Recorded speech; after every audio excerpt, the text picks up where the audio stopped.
When I think about the employee orientations that I've done where employees in California have been presented with an arbitration agreement and it does have a handful of legal language in it and they're a little intimidated, they're not quite certain what it means. I provide to them the same explanation that you did, Joey, and that it's really just saying that if an employee has claims against a company that they're agreeing to meet with a neutral arbitrator to hear the merits of each side of the claim and come to an agreement using the arbitrator versus going to trial. And so I think that kind of begs the next question as to, are arbitration agreements good or bad for companies? I feel like that could be a whole episode in itself because Good. there's an argument for both sides. But I would say maybe I'll lead into this with one of the good reasons on why those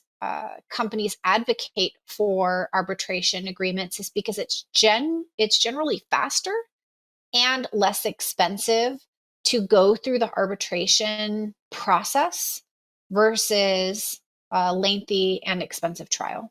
Yeah, I'd agree. And, arbitration, one of the big myths about arbitration is that you can only bring issues from one side to arbitration. And so I think that's the part where uh, it gets a bad rep from an employer standpoint of like, well, it only favors the employer.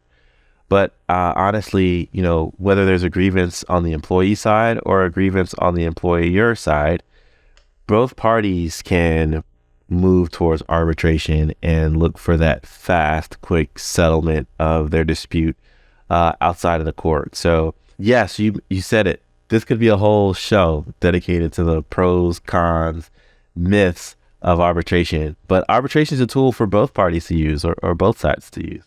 Yeah, when I think about if you were to say, I guess, the negatives around an arbitration agreement, it makes me think about some of the reasons why there was this big push to outlaw them to begin with. And we don't have time to go into that long story, but in short, there was a concern that companies who were, let's just say, having significant issues that were resulting in lawsuits, such as not following the law, maybe had history of harassment and discrimination, that they were essentially using these arbitration agreements as a means to somewhat protect their bad behavior because they knew that they wouldn't land in court and have to go to trial. So, that's kind of the backstory on why there was this big push to get them removed.